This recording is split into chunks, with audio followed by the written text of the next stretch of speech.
তুমি যদি বাঙাল হয়ে থাকো এই রান্নাটা অবশ্যই ট্রাই করবে। মিসেস সহজ রান্নায় সবাইকে স্বাগত।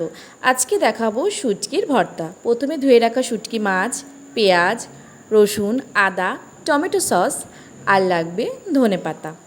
এবার একটা কড়াইতে তুমি সর্ষের তেল বা সাদা তেল যেটাই খাও সেটা দিয়ে তার মধ্যে শুটকি মাছগুলো সুন্দর করে একটু ভাজা ভাজা করে নেবে।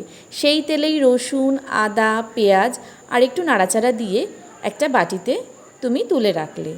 তারপর এতে দিয়ে দেবে যেরকম তুমি ঝাল খাও, তোমার স্বাদ অনুযায়ী ঝাল, তার মধ্যে কাঁচা লঙ্কা, শুকনো লঙ্কা দুটোই অ্যাড করতে পারো।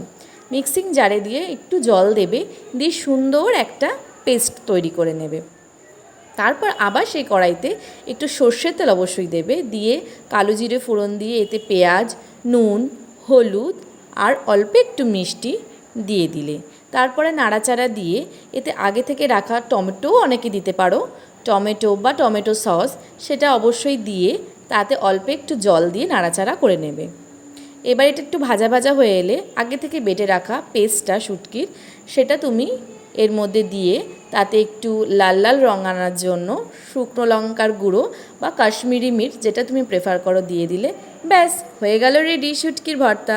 নামানোর আগে একটু দেশি ধনেপাতা দিয়ে দিলে গরম গরম ভাতে অবশ্যই ট্রাই করো কিন্তু।